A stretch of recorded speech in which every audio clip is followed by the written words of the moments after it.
très joli reportage signé Clélia Moncorgé pour Equidia. Si vous aussi vous avez envie d'avoir des étoiles dans les yeux comme cela, et puis je ne sais pas si vous êtes d'accord avec moi, mais alors cette séquence où ils se rendent compte que la jument arrive juste dans leur dos, qu'ils n'arrivent plus trop à parler, qu'ils se retournent et qu'ils sont là avec un regard d'enfant, c'est une séquence magnifique qui dit là aussi beaucoup de choses, des sensations et des émotions qui peuvent vous gagner lorsque vous devenez propriétaire d'un cheval de course. Alors en plus, eux, ils ont la chance d'avoir beaucoup de réussite, mais ça fait partie également bien sûr de l'histoire avec cette jument qui porte très bien son nom, Fabulous Girl. Beaucoup d'histoires comme ça dont on peut parler, dont on pourra reparler. Des loges ont été mises à disposition de professionnels qui viendront à votre rencontre au cours de la soirée également, juste dans l'autre zone, un tout petit peu sur la gauche par rapport à où nous sommes lorsque nous regardons la piste, beaucoup de loges et des espaces rencontres pour pouvoir échanger sur toutes ces informations autour du propriétariat. Deuxième séquence dans cette journée également, on va parler maintenant avec les courtiers. Et j'appelle Florent Fontaine, le président de l'association des courtiers, à me rejoindre tout de suite sur scène, association des courtiers au trot. Bonjour Florent. Bonjour. Merci d'être là, elle fait partie de la jeune génération. Merci. En distanciation oblige, je m'écarte un tout petit peu. Florent, présentez-vous déjà et puis réagissez également au sujet qu'on vient de voir, être propriétaire. Avant tout, même si on va parler un peu technique, on va parler un peu pragmatisme, mais c'est aussi surtout rêver. Oui, c'est rêver avant tout, parce c'est quand même quelque chose qui, pour certains, est assez inaccessible d'avoir un cheval de course. Moi, le premier, c'est quelque chose, il y a vraiment quelques années, je ne le connais pas du tout. Ça marche. Je ne connaissais pas du tout, et au fur et à mesure du temps, je me suis intéressé aux courses, et c'est devenu quelque chose d'inaccessible. J'ai pu réaliser mon rêve il y a quelques mois, quelques années, et c'est vrai que c'est que du plaisir. C'est devenu accessible parce que vous avez su mettre les bons ponts entre les professionnels et vous avez su ouvrir les bonnes portes, et vous en avez même fait un métier. Qu'est-ce qu'un courtier aujourd'hui? Ceux qui nous suivent lors de cette journée Club des propriétaires première édition découvrent peut-être, ils connaissent les courtiers d'assurance, ils connaissent diverses sortes de courtiers. Qu'est-ce qu'un courtier dans le monde des chevaux? Un courtier, tout d'abord, c'est un conseil et c'est aussi un accompagnant.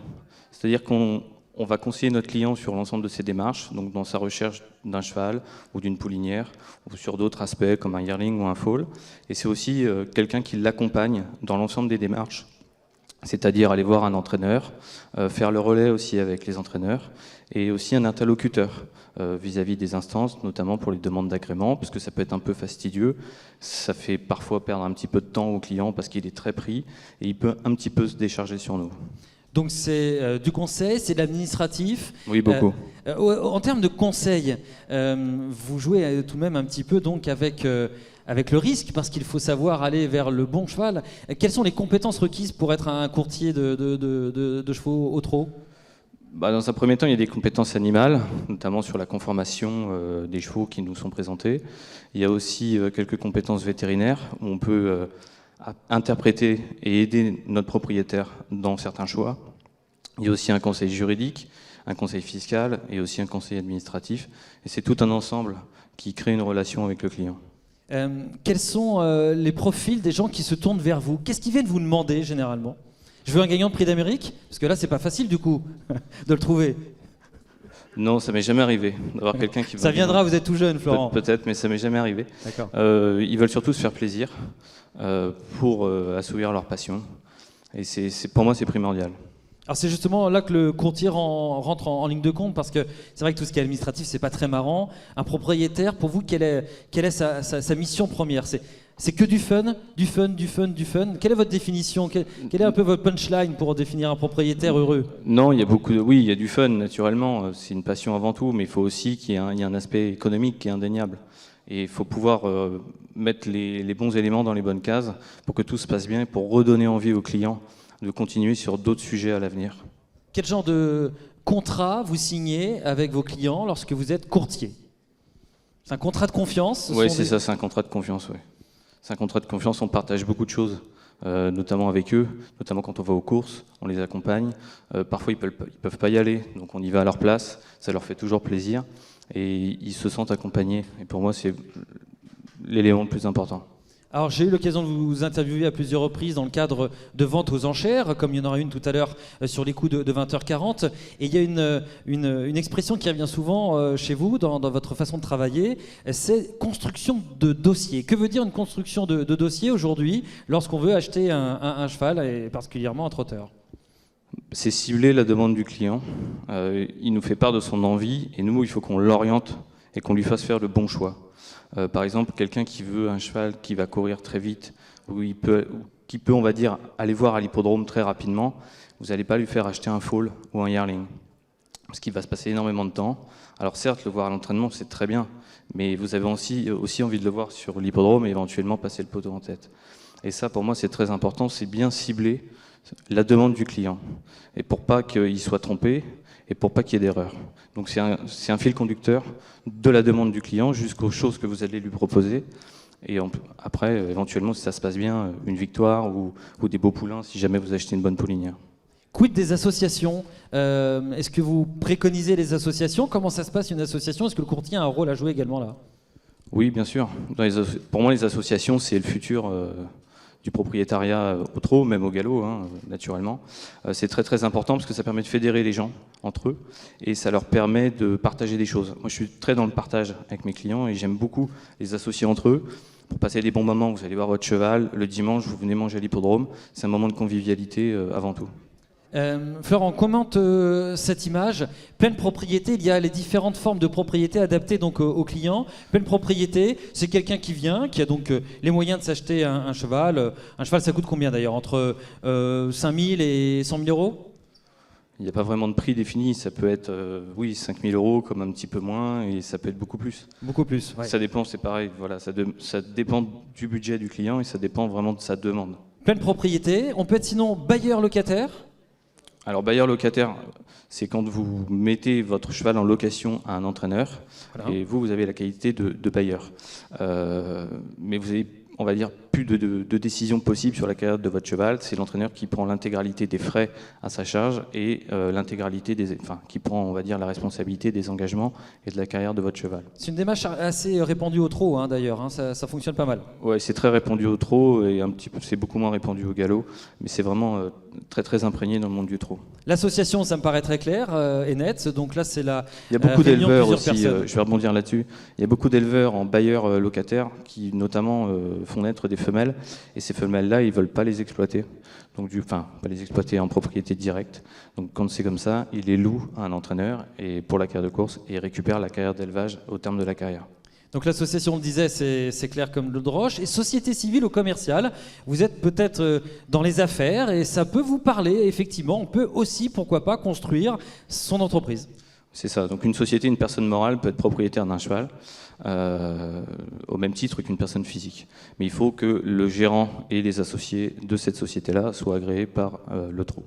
Alors le slide est, on le voit là-haut, billboardé ACT, c'est l'association des courtiers de trot. Comment est-elle composée? Qui sont ces courtiers au trot? Alors on est plusieurs membres. L'association a été créée il y a quelques années à l'initiative de Michel Gasselin. Elle a perdu un petit peu de vitesse il y a quelques années. J'ai eu envie de la redynamiser parce que je pense qu'il y a un réel besoin et il y a une réelle demande des clients pour avoir un interlocuteur. Plus précisément, moi, c'est le Covid qui m'a amené à vouloir relancer les choses parce que j'avais beaucoup de clients qui me posaient des questions notamment en matière d'élevage, en matière de quand est-ce que les courses vont reprendre, et on n'était pas en mesure de leur répondre.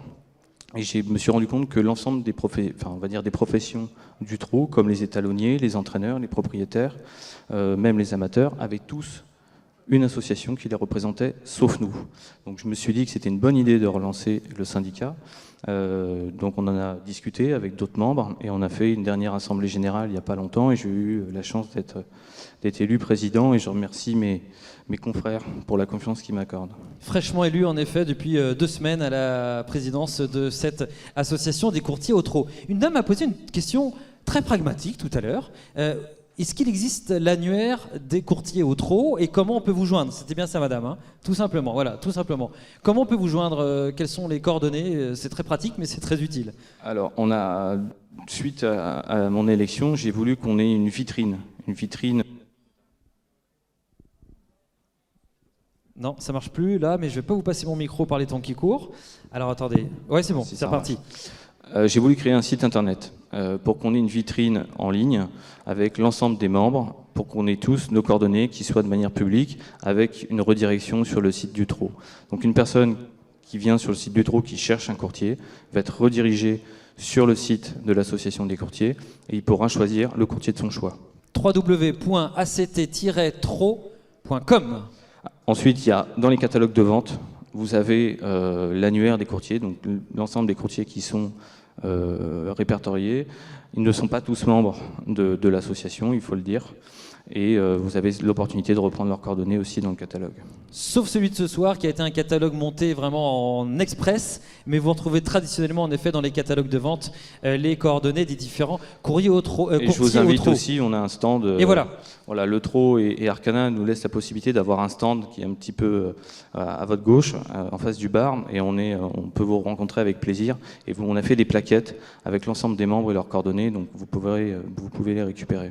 Alors là aussi, Florent, de façon très factuelle, comment vous allez organiser votre travail ce soir? Si moi j'arrive, je dis bonsoir monsieur, moi je serais intéressé, j'ai 2-3 amis, on voudrait acheter un cheval ce soir, quelle est votre démarche? Dans un premier temps, on va regarder les performances du cheval. Parce que ça c'est très important, et ensuite on a l'opportunité de descendre aux écuries pour aller voir le cheval, pour aller regarder son modèle, ses aplombs, et ensuite on pourra le regarder sur la piste. Donc on peut faire tout un cheminement. Dès qu'on est sur place, on peut faire un cheminement pour le suivi et pour amener le client à lui dire oui, c'est potentiellement un dossier qui peut vous intéresser, ou non, c'est pas très adapté à ce que vous recherchez, ou alors les demandes du vendeur sont trop élevées par rapport à votre budget. On est tout simplement des interlocuteurs et on veut aider juste nos clients à bien cibler ce qu'ils demandent. Parfait Florent, merci beaucoup. On vous retrouve donc en effet dans la zone qui a été aménagée à cet effet, juste à gauche où nous avons plusieurs stands. Il y avait d'autres, on avait préparé d'autres. Allons-y, voilà. Dites-moi quel est le sujet. La prochaine course c'est dans 7 minutes, donc on a encore un petit peu de temps. On va faire vite. Quels étaient les sujets que vous vouliez évoquer? Il y avait d'autres. Voilà, la capacité. Alors en effet, c'est intéressant de s'intéresser à savoir comment on peut acheter un cheval. On l'a dit, aux enchères, voilà. Les courses à réclamer. Alors les courses à réclamer, c'est des courses comme aujourd'hui, mais on pourrait définir ça comme des enchères. Pas exactement comme aujourd'hui. Pas comme aujourd'hui, mais ça pourrait être des enchères à bulletin secret. C'est cela. Donc c'est le mieux disant qui réclame le cheval. C'est un secteur où c'est pas toujours facile d'orienter des clients là-dessus. Mais après, il y a aussi le domaine de l'amiable, où on a certains chevaux qui courent sur des courses et on peut appeler l'entraîneur ou le propriétaire. C'est là que je trouve que les courtiers d'ailleurs jouent un rôle très important, parce que par définition à l'amiable il faut avoir déjà les 06 comme on dit, il faut avoir le répertoire, il faut avoir la capacité à décrocher son téléphone et à dire bonjour c'est Florent, et que la personne de l'autre côté dise ok je suis en confiance, je sais à qui j'ai affaire. C'est là que vous jouez le rôle d'interlocuteur et de mise en relation des gens. À l'amiable, lorsque j'arrive, moi je me dis j'ai très envie de devenir propriétaire, j'ai vu les expériences qui m'ont été présentées, faut que je vive ça aussi. À l'amiable c'est pas possible. Donc ça, c'est un des rôles que vous pouvez jouer. Tout à fait. Tout à fait. Les autres sujets que vous vouliez évoquer, peut-être? Il y avait les formes après les formes de propriété, voilà. Il y avait aussi nous notre rôle. On est vraiment des relais et on peut aider notre client sur les décisions à prendre naturellement en concertation avec l'entraîneur. Si on sent qu'un cheval est un petit peu fatigué, on peut en discuter tous ensemble. Moi, je considère qu'on fait un travail d'équipe. Les suivis, les visites régulières, je trouve que c'est aussi très important. À titre d'exemple, quand on achète des yearlings, il y a une période importante, ça s'appelle le déborrage. Par exemple, c'est très important d'aller voir à la fin du déborrage tous les chevaux que vous avez achetés chez tous les entraîneurs pour éventuellement les orienter de manière utile. Alors, on va faire attention avec tous les mots, parce que c'est vrai qu'il y a des mots que certains peuvent découvrir ce soir. On a parlé tout à l'heure de foal, on a parlé maintenant de yearling. Alors, foal, c'est un cheval qui est né dans l'année.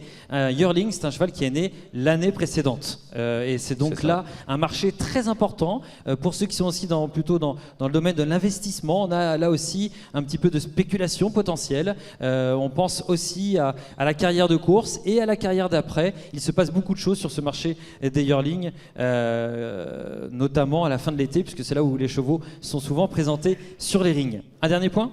Est-ce qu'il y a des questions éventuelles ? Pourquoi pas, en effet, prenons des questions dans la salle si vous le souhaitez. Madame, vous voulez savoir comment vous contacter ? C'est fait. Eh bien merci Florent. Merci La beaucoup. prochaine course va bientôt partir et c'est une course dans laquelle on peut faire son marché puisque tous les concurrents qui sont en lice seront présentés tout à l'heure aux enchères. Merci de votre attention. On se retrouve juste après cette troisième course avec encore des jeunes chevaux puisque c'est tout le principe de ces ventes aux enchères. On retrouvera les concurrents tout à l'heure sur le ring et ils doivent représenter l'avenir et l'espoir. À tout à l'heure.